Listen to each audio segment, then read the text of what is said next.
ओम नमो भगवते वासुदेवाय। श्री हरि की जय। विष्णु भगवान की जय। गौरी मैया की जय। हर हर महादेव। दोस्तों, आज मैं आपके लिए लेकर आई हूँ जीवित पुत्रिका व्रत की कथा, जिसको जीतिया व्रत भी कहा जाता है। उसकी पूजा विधि और महत्व। अगर आपको इस कथा का पूरा फल प्राप्त करना है और इस कथा की पूरी जानकारी चाहिए तो इस वीडियो के अंत तक बने रहे और पूरी कथा सुने। दोस्तों, हिंदू धर्म में जीवित पुत्रिका व्रत बहुत ही लाभकारी और महत्वपूर्ण माना गया है। इस व्रत को महिलाएं अपनी संतान की लंबी उम्र और उसकी मंगल कामना के लिए करती हैं। कहा जाता है कि इस व्रत को करने से सभी साधक को हर तरह की कष्टों से मुक्ति मिल सकती है। जीवित पुत्रिका का व्रत माताएं अपने बच्चे की सलामती और लंबी उम्र के लिए रखती हैं। साथ ही जिन महिलाओं के संतान नहीं होती वो भी संतान प्राप्ति के लिए इस व्रत को रखती हैं। इस दिन माताएं भगवान जीमुत वाहन की पूजा करती हैं। हर साल महिलाएं अश्विन माह के कृष्ण पक्ष की अष्टमी तिथि को जितिया का निर्जला व्रत रखती है। इस साल अश्विन माह के कृष्ण पक्ष की अष्टमी तिथि 25 सितंबर 2024 को पड़ रही है। इस साल महिलाएं 25 सितंबर 2024 को जितिया का निर्जला व्रत रखेंगी और अगले दिन 26 सितंबर 2024 को पारण करेंगी। तो आइए वीडियो की शुरुआत करते हैं। दोस्तों, जीवित पुत्रिका या जिउतिया व्रत की कथा महाभारत काल से भी जुड़ी हुई है। कहा जाता है कि महाभारत के युद्ध के बाद अश्वत्थामा अपने पिता की मृत्यु की वजह से क्रोध में थे।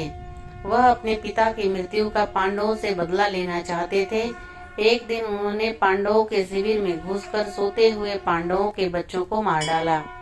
उन्हें लगा कि ये पांडव हैं, लेकिन वो सब द्रौपदी के 5 बेटे थे। इस अपराध की वजह से अर्जुन ने उन्हें गिरफ्तार कर लिया और उनकी मणि छीन ली। इससे आहत अश्वत्थामा ने उत्तरा के गर्भ में पल रही संतान को मारने के लिए ब्रह्मास्त्र का प्रयोग किया, लेकिन उत्तरा की संतान का जन्म लेना जरूरी था, जिस वजह से श्री कृष्ण जी ने अपने सभी पुण्य का फल उत्तरा के गर्भ में मरी संतान को दे दिया और वह जीवित हो गया। भगवान श्री कृष्ण की कृपा से गर्भ में मरकर जीवित होने की वजह से इस बच्चे को जीवित पुत्रिका नाम दिया गया। यही आगे चलकर राजा परीक्षित बने। तभी से संतान की लंबी उम्र के लिए हर साल जिउतिया व्रत रखने की परंपरा को निभाया जाता है। एक और पौराणिक कथा के अनुसार जीमुत वाहन गंधर्व के बुद्धिमान राजा थे। जीमुत वाहन शासक बनने से संतुष्ट नहीं थे और परिणाम स्वरूप उन्होंने अपने भाइयों को अपने राज्य की सभी जिम्मेदारियां दी और अपने पिता की सेवा के लिए जंगल में चले गए। एक दिन जंगल में भटकते हुए उन्हें एक बुढ़िया विलाप करती हुई मिली। उन्होंने बुढ़िया से रोने का कारण पूछा। इस पर उस बुढ़िया ने बताया कि वह सांप के परिवार से है और उसका एक ही बेटा है। एक शपथ के रूप में हर दिन एक सांप पक्षीराज गरुड़ को चढ़ाया जाता है और उस दिन उसके बेटे का नंबर था। उसकी समस्या सुनने के बाद जीमुत वाहन ने उन्हें आश्वासन दिया कि वह उनके बेटे को जीवित वापस जरूर लाएंगे। तब वह खुद गरुड़ का चारा बनने का विचार कर चट्टान पर लेट गए। जब गरुड़ आए और अपनी अंगुलियों से लाल कपड़े से ढके हुए जीमुत वाहन को पकड़कर चट्टान पे चढ़ गए, उन्हें उसे हैरानी हुई कि जिसे उन्होंने पकड़ा है वह कोई प्रतिक्रिया नहीं दे रहा।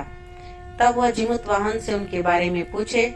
तब गरुड़ जीमुत वाहन की वीरता और परोपकार से प्रसन्न होकर सांपों से कोई और बलिदान न लेने का वादा किया। मान्यता है कि तभी से ही संतान की लंबी उम्र और कल्याण के लिए जितिया व्रत मनाया जाता है। एक और प्रचलित और पौराणिक कथा के अनुसार एक पेड़ पर चील और सियारिन रहते थे। दोनों की आपस में खूब बनती थी। चील और सियारिन एक दूसरे के लिए खाने का हिस्सा जरूर रखते थे। एक दिन गांव की महिलाएं जितिया व्रत की तैयारी कर रही थी। महिलाओं को देख चील के मन में भी इस व्रत को करने की इच्छा हुई। उसने जाकर सियारिन को सारी बातें बताई। इसके बाद चील और सियारिन दोनों ने जितिया व्रत रखने का तय किया। अगले दिन दोनों ने व्रत रखा, लेकिन सियारिन को भूख और प्यास लगने लगी और वह भूख से व्याकुल होकर इधर उधर घूमने लगी। जिस दिन जितिया का व्रत था उसी दिन गांव में किसी व्यक्ति की मृत्यु हो गई। ये देख सियारिन के मुंह में पानी आ गया।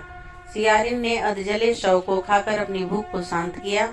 वह भूल गई कि उसने तो जितिया का व्रत रखा हुआ है, लेकिन चील ने पूरी श्रद्धा निष्ठा और मन से जितिया का व्रत किया और उसके बाद पारण किया।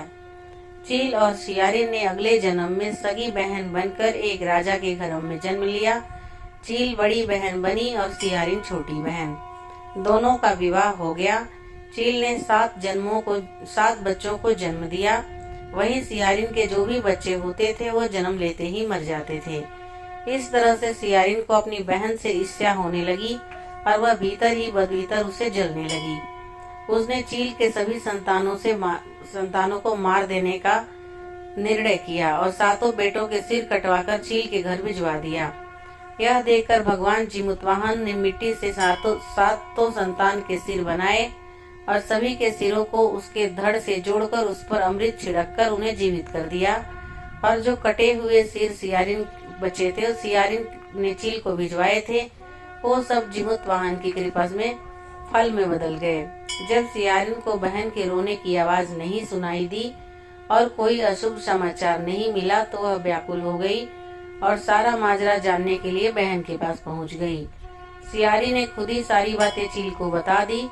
तब चील ने उसे पिछले जन्म से जुड़ी सारी बात बताई और यह सब सुनकर सियारिन को अपनी गलती का पश्चाताप हुआ। उसके बाद सियारिन को उसी पेड़ के पास ले गई और भगवान जीमूतवाहन की कृपा से उसे सारी बात याद आ गई। इससे सियारिन इतनी दुखी हुई कि उसकी मौत उसी पेड़ के पास हो गई और सियारिन का अंतिम संस्कार उसी पेड़ के पास करा दिया गया। दोस्तों, जीवित पुत्रिका व्रत के दिन जीमूतवाहन की पूजा अर्चना की जाती है। माताएं अपनी संतान के लंबी उम्र और मंगल कामना के लिए कठिन व्रत रखती हैं। तो आइए मैं आपको जीवित पुत्रिका व्रत की पूजा विधि बताती हूँ। सबसे पहले सुबह उठकर स्नान करें, उसके बाद सूर्य देव की पूजा करें। अब घर के मंदिर में ही एक चौकी रखें, उस पर लाल रंग का कपड़ा बिछाएं। उसके बाद कपड़े के ऊपर थाली रखें। थाली में सूर्य नारायण जी की मूर्ति को स्थापित करें और उन्हें दूध से स्नान कराएं। सूर्य नारायण को दीपक और धूप अर्पित करें। उसके बाद भोग लगाकर आरती करें। अब मिट्टी या गाय के गोबर से सियार व चील की मूर्ति बनाएं। कुशा से बनी जीमूतवाहन की प्रतिमा की पूजा करें। उसके बाद जीमूतवाहन की प्रतिमा को धूप, दीप, फूल और चावल अर्पित करें। जितिया व्रत की कथा सुने और प्रणाम कर संतान की लंबी उम्र की प्रार्थना करें। दोस्तों, हिंदू धर्म में जीवित पुत्रिका व्रत बहुत ही लाभकारी और महत्वपूर्ण माना गया है। इस व्रत को महिलाएं अपनी संतान की लंबी उम्र और उसकी मंगल कामना के लिए करती हैं। उत्तर पूर्वी राज्यों में यह व्रत बहुत लोकप्रिय है। यह व्रत मुख्य रूप से यूपी, बिहार और झारखंड के कई क्षेत्रों में किया जाता है। जीवित पुत्रिका या जीमूतवाहन व्रत का पूजन प्रदोष काल व्यापनी अष्टमी को होता है। इस व्रत के लिए यह भी आवश्यक है कि पूर्वाह्न काल में पारण हेतु नवमी तिथि प्राप्त हो। अतः उदयाष्टमी को प्रदेश काल में ही जीमूतवाहन की पूजा करके नवमी तिथि को पारण करना चाहिए। दोस्तों, जितिया व्रत में व्रती को अन्न जल ग्रहण नहीं करना चाहिए। साथ ही व्रत रखने वाली महिलाओं को फल, सब्जी आदि नहीं काटना चाहिए। आप इस काम के लिए किसी की मदद ले सकते हैं। आप उससे मदद ले सकते हैं जो इस व्रत को नहीं कर रहा है। इसके अलावा सुई का प्रयोग नहीं करना चाहिए। जितिया व्रत का पारण तीसरे दिन किया जाता है। अष्टमी तिथि पर सुबह स्नान करने के बाद सूर्य देव को जल अर्पित करें। पारण के दौरान रागी की रोटी, तोरई, नोनी का साग और चावल सेवन करने की परंपरा है। 26 सितंबर गुरुवार को जितिया व्रत का पारण किया जाएगा। व्रत पारण के लिए शुभ समय सुबह 4:35 से लेकर सुबह 5:23 तक रहेगा। जितिया व्रत की कथा के मुताबिक इस व्रत को करने से संतान की लंबी उम्र होती है और उन पर आने वाली हर मुश्किल टल जाती है। इस व्रत को करने से संतान की रक्षा होती है। जो महिलाएं इस व्रत की कथा सुनती हैं, उन्हें कभी अपने संतान के वियोग का सामना नहीं करना पड़ता। इस व्रत को करने से संतान को जीवन भर किसी भी तरह की तकलीफ से सुरक्षा मिलती है। दोस्तों, जीवित पुत्रिका व्रत के दिन जीमूतवाहन की पूजा की अर्चना की जाती है। माताएं अपनी संतान की लंबी उम्र और मंगल कामना के लिए कठिन व्रत रखती हैं। तो दोस्तों, जीवित पुत्रिका व्रत की कथा, उसका महत्व और पूजा विधि आपको कैसी लगी, मुझे कमेंट करके जरूर बताइएगा। अगर मेरी दी हुई जानकारी आपको अच्छी लगी और अगर आप चाहते हैं कि मैं जब भी कोई वीडियो डालूं आपके पास नोटिफिकेशन जाए, और आप मेरे चैनल पे अगर नए हैं तो मेरे चैनल को जरूर सब्सक्राइब कर लीजिए, ताकि मैं जब भी कोई वीडियो डालूं आपके पास नोटिफिकेशन पहुंच जाए और आप मेरी वीडियो को देख पाएं और सुन पाएं। लेकिन अगर आपने पहले से ही सब्सक्राइब कर लिया है तो सब्सक्राइब बटन